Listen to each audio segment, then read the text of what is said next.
Hey everyone, it's Christy, and I just wanted to come on here and give you some more encouragement, insight, and reminders on how to experience everything that you already have, all your desires, everything that already belongs to you right now on the inside of you, your spirit. You are spirit. You are your desires. You are spirit taking on the form of your desires. What I wanted to talk to you today, I was going to read out of Neville Goddard's Essential Collection book, and I've had this for a while, and I used to read out of it on here, but I hadn't done it for a while. But I was like, you know what, I'm going to go ahead and read from it today, and I'm going to read from chapter 3 on the power of assumption. And it says, man's chief delusion is his conviction that are causes other than his own state of consciousness. All that befalls a man, all that is done by him, all that comes from him, happens as a result of his state of consciousness or awareness, what you're aware of. That was just added by me, though. A man's consciousness is all that he thinks and desires and loves, all that he believes is true and consents to.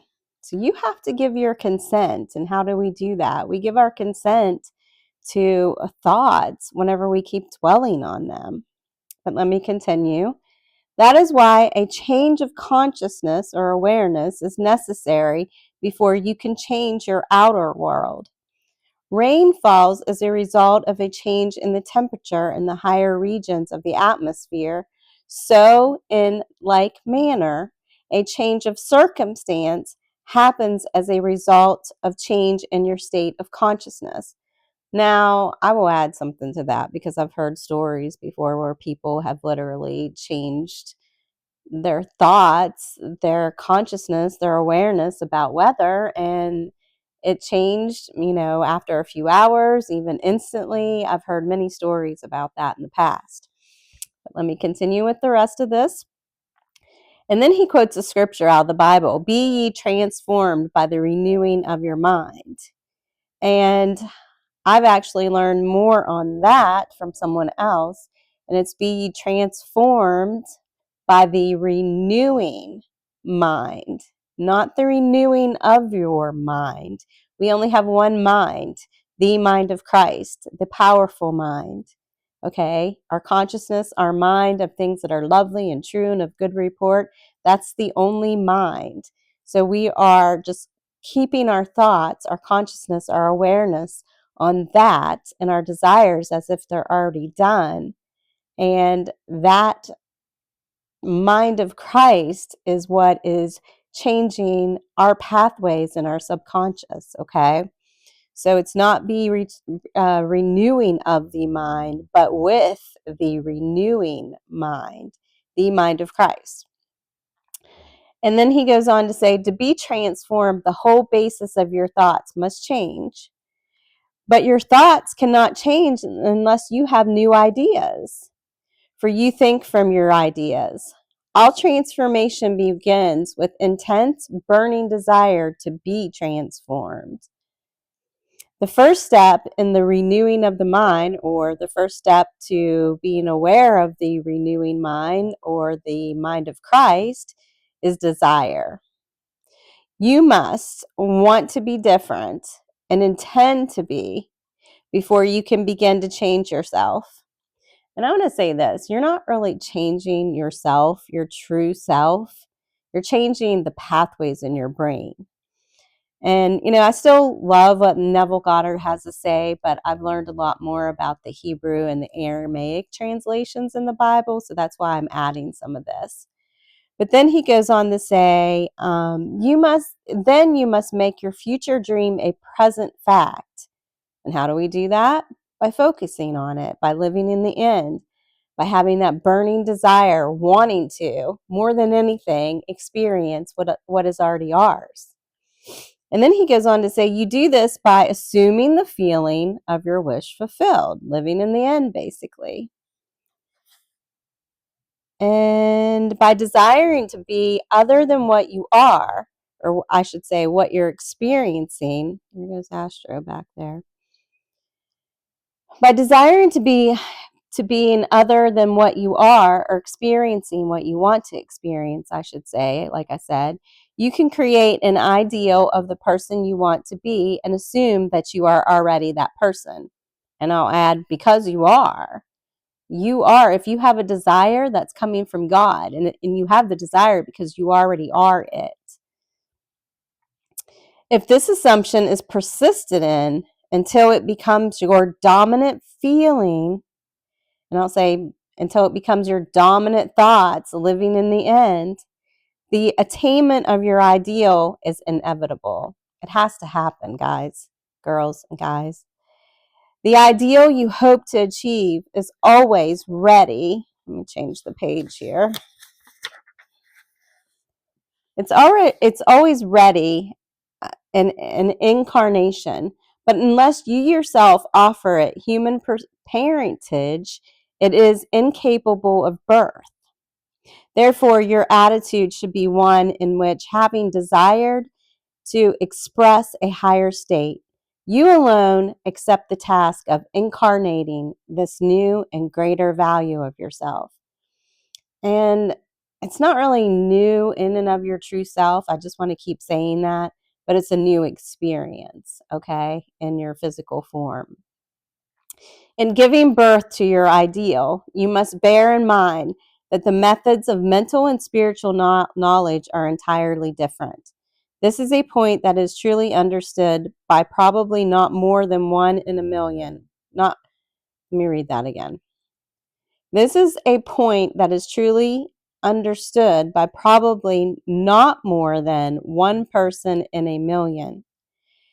You know a thing mentally by looking at it from the outside, by comparing it with other things, by analyzing it and defining it, by thinking of it. Whereas you can know a thing spiritually only by becoming it, only by thinking from it, meaning living in the end as if you already have it. You must be the thing itself and not merely talk about it or look at it.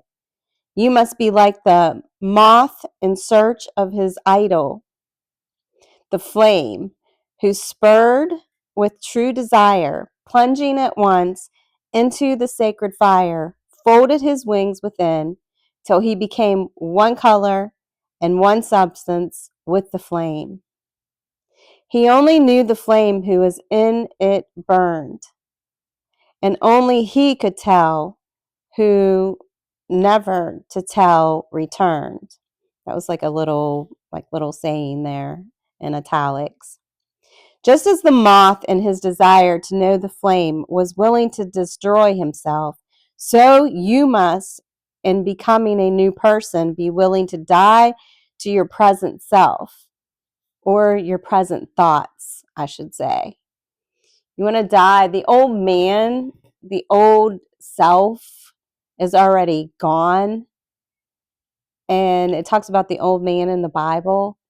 And we're already dead to that in a sense. And we're just waking up to who we truly are and what we already have. So that's basically what he's talking about there. And you have to remember that Neville wrote this, a long time ago. And this was just reprinted in this collection here. So, there's a lot of people. I still, like I said, love Neville, but there's a lot of people that I listen to today, and, they really are diving deeper because we can always learn more, right? We're on a journey. And I truly believe, because I experience it, that we learn something new every single day. So I'm sure that, some of the things that I'm still learning, that Neville Goddard would have definitely agreed with if he was still here in the physical form with us. So I'm going to go on, and it says, therefore, to incarnate a new and greater value of yourself, you must assume that you already are what you want to be, and then live by faith in this assumption, which is not yet incarnate in the body of your life, in confidence that this new value or state of consciousness will become incarnate through your absolute fidelity to the assumption that you are that which you desire to be. Once again, there he's saying that we already are what we want to be. And we just have to focus on it, to birth it, in a sense, out here for it to take on form, just to experience it with our 5 physical senses. Then he goes on to say, this is what wholeness means, what integrity means.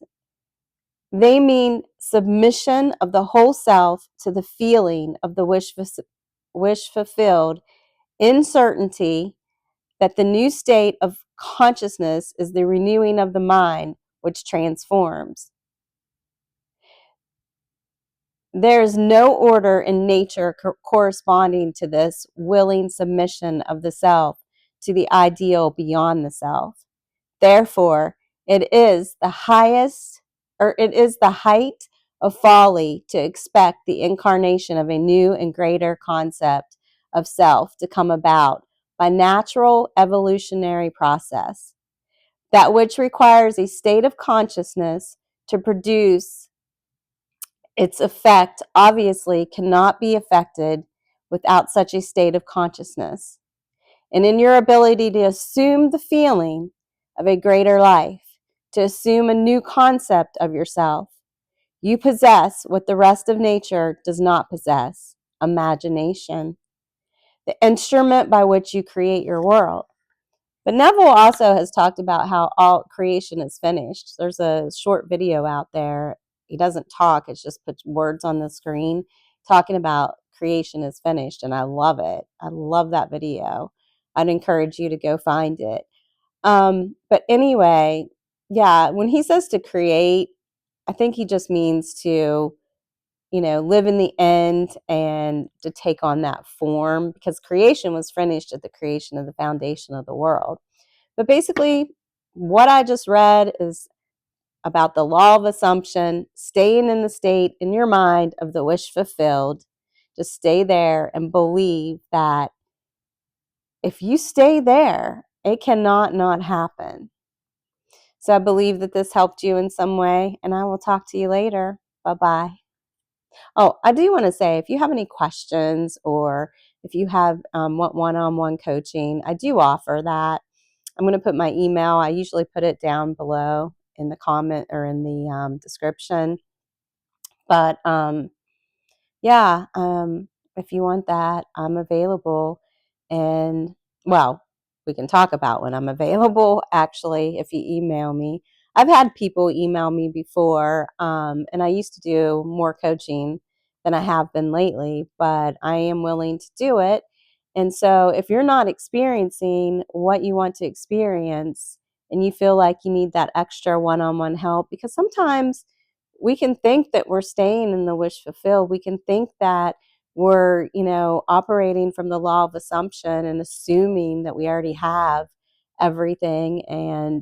But sometimes if we're not experiencing it, out here with the 5 physical senses, I mean, we are experiencing what we want in our spirit, but if we're not experiencing it in the physical, if it hasn't taken form out here, then sometimes you could have, thoughts even from when you were a child that might still be in there. And sometimes whenever you talk to somebody, I can pretty much pinpoint pretty fast, like, well, wait a minute, if you can say this certain thing, that's not lining up with what you want to experience, then that's probably, not probably, but it is programmed into your subconscious. But I can help you discern that if you want to. I will talk to you later. Bye-bye. This is my little Astro laying down here with me. He always has to be really close to me. I'm sure that probably it's because I assume that. Talk to you later. Bye-bye.